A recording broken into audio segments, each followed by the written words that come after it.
Hi, I'm Josh Rushing, sitting in for Femi, and you're in the stream. Today, Sochi has a deadly past. Should the history of the Olympic host city be recognized, or is it time to move on?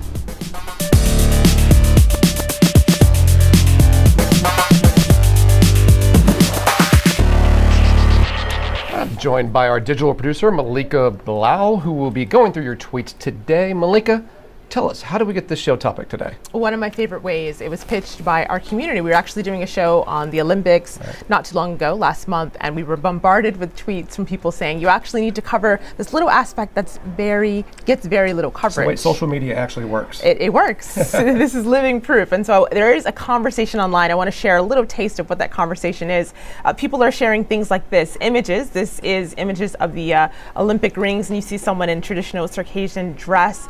Here's another one. This was one also used the hashtag No Sochi 2014, and you see here in the lenses and the reflection of a ski slope, you see people on using Circassian dress, traditional dress. So of course, this conversation is happening online, but it can't happen without you. So we want you to join it using hashtag AJStream. That's one of the coolest parts about this show, actually, is that the audience actually influences the show, both with their tweets during the program and even with their pitches. So if you have a pitch, if you want to see a story on the stream, go to Facebook. It's actually a great way to reach us. You can tell us your idea on there. Maybe one day you'll actually see it in the stream. Hi, my name is Stalin K. I'm a documentary filmmaker and a human rights activist based in India, and I am in the stream. Sochi, Russia. It's the site of the 2014 Winter Olympics and a mass killing. The Olympic torch has arrived in the Black Sea resort town, its final destination for Friday's opening ceremony. But not everyone's celebrating. Ethnic Circassians are protesting what they call Russia's cover-up of the first modern genocide. Some 150 years ago, Tsarist Russians took Circassia and its capital city Sochi by force. During the conflict, it's estimated at least 1 million Circassians died, and as many were relocated. The end result, one of the world's largest diaspora populations. Now, searching for identity, they want their history recognized. But Russia tells a different story. So what's the truth, and does it matter today? With us is Fatima Aslis, a Circassian investigative journalist and expert on Russia's North Caucasus. She currently works with Voice of America. In New York, Andronik Migryan is a former member of Russia's Presidential Council. He currently heads the Institute for Democracy and Cooperation. Tamara Barsik, co-founder of the No Sochi 2014 campaign. And in Los Angeles, Walt Richman, head of the Russian Studies program at Occidental College. Fatima, you were telling us a bit about your dress in the pre-show. I think it's fascinating, and I want to ask you about it. But first, can you, very shortly, in about a minute or so, give us a bit of the history of Sochi for the Circassian people? Well, Sochi for the Circassian people is very important because it was the last capital of our nation. First of all, it was the place where the last battles took place. Also, Krasnaya Polyana was the place where there was the Russian army celebrated the deportation and mass killing of the Circassians 150 years ago. When I'm talking about these separate events, it doesn't mean that it was very quick. For my nation, this war lasted for 101 years. We look at the map created by the Russian military, archive map, in 1837, and we count 1,007 villages on the Black Sea coast in Sochi and around Sochi. Now there are 5. Let me jump in and just ask if we can grab my computer right now. We have a map that shows the area before the Russian conquest. The green area on that map, as you can see, that's the people, the Circassian people, before the Russian conquest, and here it is after the Russian conquest. So what does it mean to you as a Circassian for the Olympics to come to Sochi? Well, Olympics themselves are now, particularly these Olympics become a problem, a question mark. their morality and their connection mostly to the sport or to the politics. But in this particular Olympics in Sochi, for the Circassians, not only me, for all the Circassians, these Sochi Olympics mean the coverage of all the evidence of mass atrocities on the Black Sea coast in Sochi. When you mean the coverage, do you mean metaphorically or do you mean literally? No, I don't mean metaphorically. In archives, there are the reports of the funeral commissions. There were commissions all around Sochi that were recording bi-weekly all the mass graves, all the people. And if you look at the map created based on those reports, you will be absolutely amazed. So all these constructions are covering these mass graves. The Circassian elders from local Circassian elders appealed to the Russian parliament 5 times, asking for investigation of the Black Sea coast or the Sochi territory for the mass graves, so they can properly, organize funerals for their ancestors. Well, give me a sense of where you're saying the mass graves are in relation to all the new buildings that are there for the Olympics. Absolutely. Where are they? Are we talking a mile down the road are the mass graves, and then there are the buildings for the Olympics? All the way from the coast up to the mountains, where the Olympics are built, Krasnaya Polyana itself, everywhere there are mass graves. Andronik, I'm sure you're hearing this, and as I understand it, the official Russian view of this is different than Fatima's shared with us. Can you tell us your? Yeah, I think that this is a clear case of distortion of history. The problem is that starting with the name of Circassians, this is the name which Turks give these ethnic tribes which lived in the south of Russia, which means throat cutters or head cutters from Turkish, if you translate that. Self-name of these people in the south of Russia was Adige. I've been many times in Maikop, in Adigean Republic.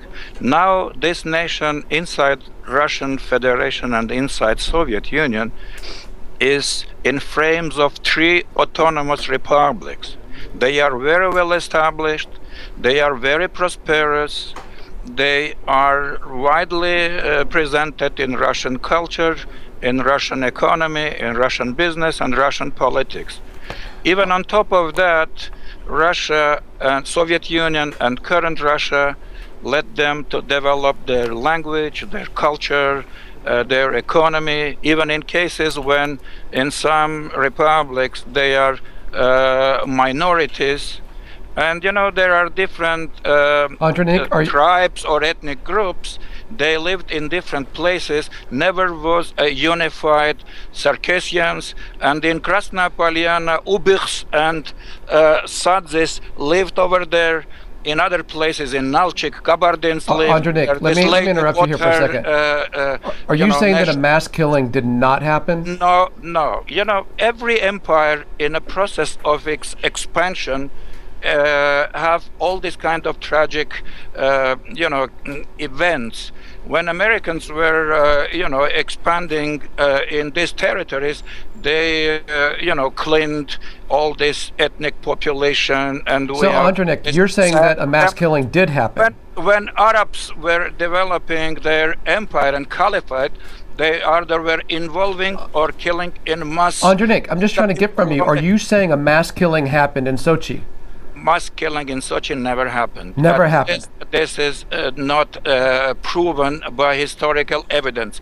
In some places, it's quite clear happened different kind of killings, because as I said, when empire is expanding and conquering new territories, either this is happening peacefully. Andronik, you seem to be saying that it didn't happen and then justifying it if it did happen because of what other empires have done. Let's bring in a historian here. Walt, is there any historical evidence for the case that there were mass killings in Sochi? First off, the first reference to the word that resembles Circassian, Cherkessi, appears in a 13th century Arab document, and it clearly means people who cut your path off, not your throat. But that's something else altogether. There's plenty of evidence that there was mass death, enforced death, that there were massacres occurring in Sochi. This is one eyewitness. His name is Mikhail Vinyukov. He was the cartographer who was sent to the Caucasus to make up new maps for the region. He says, the war was conducted with implacable, merciless severity. We went forward step by step, irrevocably cleansing the mountaineers to the last man from any land the soldiers set foot on. The mountaineers' villages were burned by the hundreds just as soon as the snow melted, but as before the leaves returned to the trees. We trampled and destroyed their crops with our horses. If we were able to capture the villagers by surprise, we immediately sent them via convoy to the shores of the Black Sea. Sometimes there were atrocities bordering on barbarity. That is in Mikhail Venyukov, История заселения Западного Кавказа, pages 249-250. Another eyewitness, Ivan Drozdov, a Russian officer, talks about this in the area of Sochi, literally 150 years ago to the date. It was in early February 1864. On the road, our eyes were met with a staggering image. Corpses of men, women, children, elderly persons, torn to pieces and half-eaten by dogs. Deportees emaciated by hunger and disease, almost too weak to move their legs, collapsing from exhaustion, and becoming prey to dogs while still alive. That is from Последняя борьба с горцами на Западном Кавказе in Kavkazский сборник, Volume 2, 1877, pages 456. 457. And Walt, you're giving us these accounts, and it is fascinating to hear. And what's also fascinating is how we're hearing accounts from the descendants of people who say that their ancestors were among these people that were displaced. Amr on Twitter says, the Olympic Games aim to show peace and prosperity. How come they're built it over mass graves? You hear mass graves come up again in this tweet from Genete, who says this will be held in the 150th commemorative year of the Circassian genocide on the mass graves of our ancestors. So Tamara, I want to go to you because we've got lots of video comments actually from people who say that they are the descendants, and they're using the hashtag that your campaign started at the No Sochi 2014. Have a listen to this video comment, and I'd like to know your thoughts after. When a nation's language, culture, history, people, and land is being erased from this world's memory, that is when the utmost attention must be given to that nation. This is what Circassians have been living with for the past 150 years. We want to move forward, desperately. But how can we when we have this pain in our hearts and weight on our shoulders because Russia is determined to stifle our rights? So Tamara, she says that Russia is determined to stifle rights. What is happening right now is, we've heard about the past, we've heard about the history of this, but what's going on the ground right now? Sure, and I'm not surprised to hear Andrei's account of, what's happening in the Caucasus, what's happening to our people. He seems to be an expert on what our people are feeling, but this is a Russian narrative. It's the typical Russian narrative. Now I'm going to give you an account of the Circassian narrative. 9 out of 10 Circassians live in diaspora today. So that means the majority of our nation, including our people in the Caucasus, were affected by this genocide, okay? In 1864, our lives changed forever. Now, what we've been trying to do with this No Sochi movement is build a platform so that we can put enough pressure on Russia to make real changes for our people. This idea of genocide has never stopped, okay? For us, it's a continual genocide because when I get onto the phone with my family in Syria and they're telling me about 4 Circassian villages being decimated, about 2 members of my family being killed, I think to myself, wow, seems like a genocide is still happening. And I'll tell you why. Because of Russian policy. This is Russian policy towards Syria, and it's Russian policy towards our people living in diaspora. We have no right to return to our nation, especially in times of crisis. And that's the one thing that our people are really looking for. We're not asking for, something grand. We're asking for the right of return. And what we would like to do is see if we can build a harmonious space in the Caucasus with the Russians so that we might be able to thrive in the future. $51 billion is being spent on the Olympics, okay? Can't a couple million be spent on the indigenous people of the land to make sure that they thrive and they live in the future? Assimilation is something that's affecting us all over the world, in diaspora and in the Caucasus. We have no idea what's going to happen to us in the future. Our language is endangered now. Our people suffer grave human rights abuses in the Caucasus and on the outside, as we can see in Syria today. So our question to the world is, what's going to happen to the Circassian people if, as long as, we're not using Sochi or something as a platform, what are we supposed to do? Andronik, you'd like to answer that? Yeah, I think that there is a good saying in Russia. We have to separate flies from hamburgers or cutlets. We say mukhiat cutlet, which means the young lady is very passionate. I share her feelings concerning the losses in Syria, but it has nothing to do with Russia. Russian policy in Syria is the only constructive policy in the region, and even the United States followed Russian path in order to solve the problem. But this is one thing, Might I say something about that? Say about hold on a second. I didn't interrupt you. To say that in Russia now genocide is continuing, this is total distortion of history. Because, as I said, Circassians or Adiks, how they call themselves, Adige, they have 3 republics inside Russian Federation. They have every opportunity to develop their language, their culture. I've been in Maikop when in Maikop they very often on regular basis are organizing national festivals, cultural events, not in Syria, not in Jordan where they live, but in Maikop, which is the center of Circassian nation, and they are coming. They are presenting their crafts, they presenting their culture from diaspora. This is the center. Russia is the center of this nation, and Russian state and Russian authorities are letting them to do and to flourish and to cultivate everything which they would like to cultivate. Can you flourish and can your culture flourish?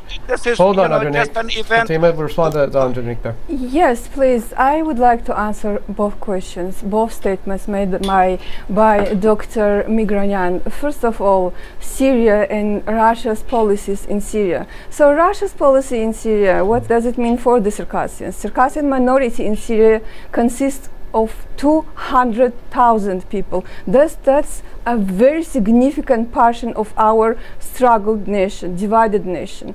We, the Circassians, many organizations around the world appealed to the Russian government hundreds of times, asking, give these people aid, bring them back to their homeland. They feel connected to this place. They call it home.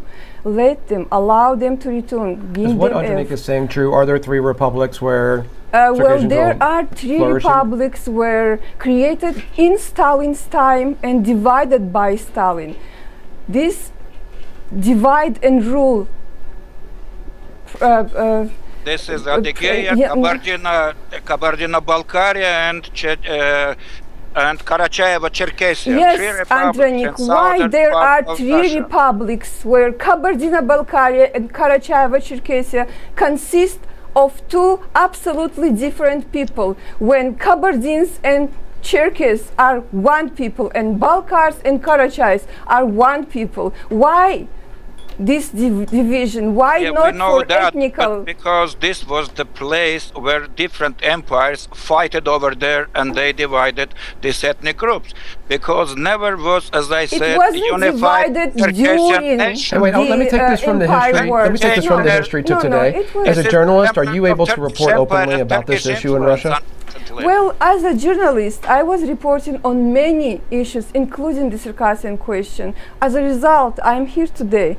A political asylee in exile. I was tortured, I was arrested many times. I was intimidated by the Russian Federal Security Services only for doing my job as a journalist, for reporting for Associated Press and for Novaya Gazeta in Russia, in the Caucasus. That is what is happening to journalists. And you're not the only journalist that this has happened to, right? I'm going to pull up a picture on my computer here, see if we can see it over my shoulder. Can you tell me what this guy's sign says, and can you tell me a little bit about his story? Yes, absolutely. This is a retired man from Maikop. His name is Asker Milinov. He came to the street in Maikop holding this sign. This is what Andrej was just talking about. Yeah, it's a free expression and living and striving in Russia about the Circassians. So this Circassian man comes to the street holding this sign which says, "Why have you destroyed and killed my beautiful, noble people?" Two federal security officers come to him. They break his shoulder. They took him to the jail. They kept him for 4 hours. They let him go. He appeals to the court. The court dismisses the case without even notifying or inviting him. And then he appeals to the European Court for Human Rights. The European Court for Human Rights sends him back a letter. "We got your case. We are going to look into it." And that particular day, a man, a colonel of the FSB, comes to his place and tells him, "You have to withdraw your application, your case, your claim from the European Court for Human Rights." Asker tells him, "You can get lost." And this guy says, "We know you have a granddaughter and you love her so much." And he leaves. That night, Asker has a massive heart attack. He spends 4 days in intensive therapy between death and life. Right now, he is still waiting for the answer from the European Court for Human Rights. And he's not sure that his family is safe. It's tragic to hear those stories, Josh. It's so tragic to hear those stories, but it's because of stories like that that we're hearing people say things like this. On Twitter, Lisa says, "Ask why Circassians are afraid to say anything against the Olympics. It's because of stories like this. Ask about harassment, detainment, and killings." On the other hand, Andrej, there is someone who sent in a comment along the lines of something that you mentioned earlier, that this has not just happened in Russia. Magali on Facebook says, "This is endemic of most majority culture groups who have wronged another population. The plight of indigenous peoples in America is all but forgotten, but no one wants to make reparations because that means someone has to give up privileges." Well, I want to change the subject just a little bit in the few minutes we have, though, to go to this comment on Facebook. Ramsey says, "We will never stop our peaceful struggle until, 1, Russia admits guilt and perpetrating what he says is a genocide, 2, recreates Circassia, and 3, allows repatriation of the 5 million Circassians in the diaspora." Walt, do you think that any of those are actually feasible? In the long term, I think that they are not. In the short term. There's too much hostility, too much suspicion at this point. I don't think the Russians truly believe the Circassians are as sincerely offended by what happened as they are. Part of it is because the actual story is hidden away in these archival documents that I used to write my book. No one else really has seen them. And they tell a completely different story than the official documents, which everyone can get a hold of, which make it seem like something quite different happened than what really happened. And so the suspicion has to be lowered, and some sort of dialogue has to begin before these issues can even begin to be addressed. And I don't see that happening soon. Historically, wouldn't you say it was Tsarist Russia that did this, and the Tsars were overthrown by the Bolsheviks that led to the Soviets that led to today's government? I mean, in a way, how could today's government be held accountable for what a government before it did?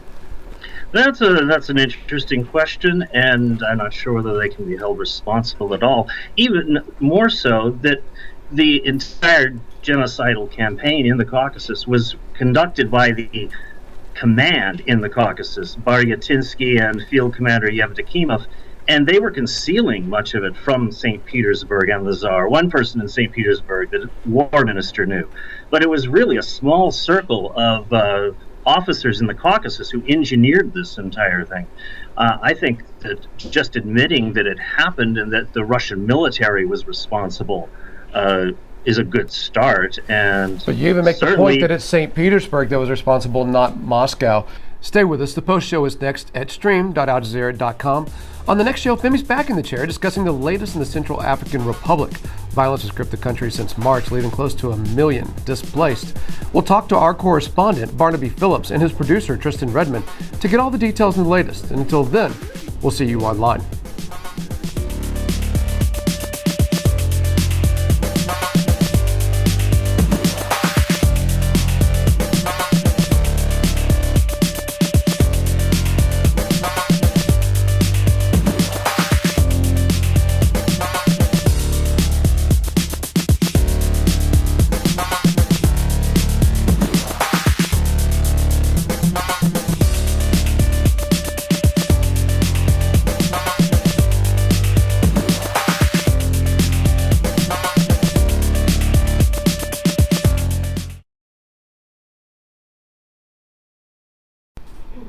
You're in the stream's post-show, Are the Winter Olympics Bearing a Bloody History? With us are Fatima Slis, Andrenik Migranyan, Tamra Barsnik, and Walt Richmond. Thanks, guys, for being here. All right, we're in the post-show. I know, Tamra, that you had something that you wanted to say. Yeah, absolutely. I think that this week when people are watching the opening ceremonies and they might see some pieces of pan-Caucasian culture, some forms of dancing, I want people to realize that, you know, displaying your culture, which is beautiful and unique to us, isn't enough to appease us. It isn't enough to address the question of our rights and the question of our future. Now, today, and I made a comment about this earlier, you know, there are hundreds of Circassians that have been killed in the conflict in Syria, okay? These Circassians appealed for amnesty from the Russian government and were denied. The deaths of these people is on the Russian government. So you can't say that, you know, the Russian government isn't involved in any way. There are thousands of Circassian refugees right now in Jordan and in Turkey waiting for a reply from the Russian government to be allowed to repatriate back to their nation. There are 6 million Some families Circassians have been allowed to exile. repatriate, right? Right around the number of 200 families have been allowed to repatriate. And Yeah. are you talking about families who haven't lived in Circassia in 150 years? Yes. Well, I'd like to address that. A lot of the Circassians that have been, you know, allowed to come back to the Caucasus, they were selected, a few, and the problem is for many of them, they weren't allotted full repatriation status. They were given 3-month visas. So they're living off 3 month to 3 month, okay? Every 3 months they have to pay exorbitant amount of fees to stay in the country, okay? So this isn't a true repatriation program. This isn't a true amnesty program from the Russian government to the indigenous Circassian people. What we want to see going forward is, you know, a little bit more of a harmonious way of working. Instead of, you know, always accusing and battling, why don't we take steps forward to help these people? Because if we don't, I can guarantee you, the Syrian conflict is only going to get worse and more people are going to die. Andrenik, what do you think about a right of return? Should these families have a right of return? You know, we have many divided nations, and today the biggest divided nation in the world are Russians. 30 million Russians living outside of Russia. Usually when you are talking about these very delicate issues, you must have at least some knowledge how these things are happening in reality. You know, you can't bring the people and leave them in the field under the sun and tell them do what else you want to do. You know, that's you correctly mentioned that one village from Kosovo was brought to Adygea and settled over there. One thing is to have resources to bring 200 people. Another problem is people are talking now about millions. This must be a real big program. As an Armenian, I know that after Second World War, about 100,000 Armenians were brought to Armenia from different countries of the world, but that was a state policy. It is necessary to discuss on the higher level to plan this kind of things. This is not happening just like this, you know. You want it and it's realized. You have, as I said, we have Kabardino-Balkaria in Russia. This is a republic where Circassians are the majority, and they have their representatives in State Duma, in Council of Federation, in administration of president. We have Adygea, the republic, also having their representatives. This must be raised on a state level, on policy level, not just you know, pushed forward by emotions of some marginal people who are trying. Kabardino-Balkarian Parliament recognized the Circassian genocide in 1991 officially. No, but you know, every nation can consider that their nation passed through a genocide because this is the fate of small nations. As an Armenian, I can tell you that Armenians were, you know, killed in Turkey and no Armenians in Turkey. But as I said, what kind of genocide is this when you have 3 republics of Circassians in Russia? Okay, That's a very interesting argument. What kind of genocide is Armenian genocide, which is happened, and I absolutely agree with that. When you have a country, Armenia, that's your argument. You're telling me that there are three divided republics, not allowed to call themselves Circassia in Russia. That's not true. And then, because of that, you say that the name of the republic, Cherkessia. Okay, your argument applied to Armenian genocide with Armenian nationhood. How does it sound? No, listen, again, it's not a talk with the deafs, you know, you have to listen what I am telling you. Andre, I've been listening this entire time. If you don't mind, I'd like to speak now. Totally Let's give Tamara a chance. This is exactly the case if we said that, you know, genocide in Turkey. Andre, hold on just a second there, buddy. Andre, please. Go for it, Tamara. Okay. So what you're saying to us now is that we're very lucky to have three republics in the Caucasus. Thank you very much. When our nation was decimated, Circassia, we were given three whole republics. Thank you very much, Russian nation. Okay. What I want to say is this. Excuse me, Andre, I allowed you to speak. I want to continue. What I want to say is this, okay? In Syria today, okay, Russians have sent planes to remove Russian descendants, Armenians have sent planes to remove Armenian descendants, and Abkhazians have sent planes to remove Abkhazian descendants. Where does that leave Circassians? Because we don't have a Circassia, there's nobody to send us a plane. What's supposed to happen to these people? They're just going to die because they're a minority in this nation?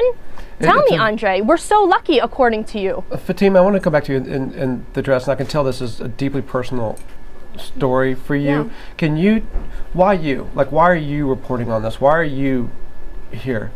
Why is this so important to you? Well, I was born in the Caucasus. I grew up in the mountain village. I grew up in the very traditional Circassian family, and my grandmother was the person who made me who I am. And in our tradition, people, because of their past, they believe in oral history. So my history, the history of my people came to me not from school books. You couldn't find a single word on Circassians in the school books. It came to me from my grandmother, my grandmother, and her grandmother. If we are talking about non-existence of the genocide, I just wanted to tell the story of my dress again. This belt came to me, Mr. Migranyan. This belt came to me from my great-great-grandmother. Her entire family died on the Sochi coast during the deportation and the genocide. This part came from my great-grandmother. Her family died in a Solovki in Stalin camp. And this dress was made by the woman who was only making Circassian dresses. Her office in Nalchik last year was shut down by the police. Again, and I'm here in exile for doing my work as a journalist, for writing on Circassian issues in Russia. So how does it make you feel that the world is watching Sochi this week and all those journalists are there in Sochi this week to report about the Olympics? Well, thanks to people like Tamara and the organizations that are very active, people started to learn about the Circassian case. It was the case that was supposed to be continue to be hidden from the history books, from geography, from the maps, from everywhere. We should not have been existed until today. So now we still exist. There is a very active diaspora, young people. And when those people are there in Sochi, they are going to report on the Circassian issue because they are looking for balance. I'm a journalist, I know. They will be looking for the balance, and the balance is the stories of human rights violations, massive, and the balance is the story of the Circassian nation. Well, you mentioned the diaspora and how active they are. They're also very active online. I want to play a video comment from one member of that diaspora who explains why this is so important. Yes, it's been 150 years since the Circassian genocide. And should we revisit the past? Yes, we should. Because the only way history will not repeat itself is if we acknowledge it. We cannot just forget what happened in the past. So Tamara, I want to switch to a tweet here from Ken Burke, who says the IOC should never have approved of the Sochi Olympics to start with. But past that, they should hold a minute of silence, bringing us back to the central part of our discussion, which is about the Olympics. What do you want to see happen on Friday? I mean, if the IOC and the Russian Olympic Committee would be able to hold a moment of silence for the millions of Circassian lives that were taken in Sochi, that would be an amazing first step at reconciliation. I think that past the Olympics, what I really hope to see is that this platform that, we've been able to create as a young, nonviolent movement, I hope to see it grow, and I hope that the international presence and the international platform will help us to, address some of those human rights abuses that are happening to our people on the inside, because we are a voice for the voiceless. A few weeks ago, some Circassians who have opposition to the Olympics in a nonviolent way have always communicated it. They were arrested in Nalchik. And so for us, we want to see the human rights abuses, and truly what we would love to see is a formal program of repatriation and right of return for our people. Voice for the voiceless. You stole our line. She did. That's an Al Jazeera tag. All right, look, that's it for today. Thanks, guys. I want to thank everyone for being here. On the next show, Femi's back in this chair. She'll be discussing the latest in the Central African Republic. Violence gripped the country since March, leaving close to 1 million displaced. We'll talk with our very own correspondent, Barnaby Phillips, and his producer, Tristan Redmond, to get all the details on the latest. Until then, we'll see you online.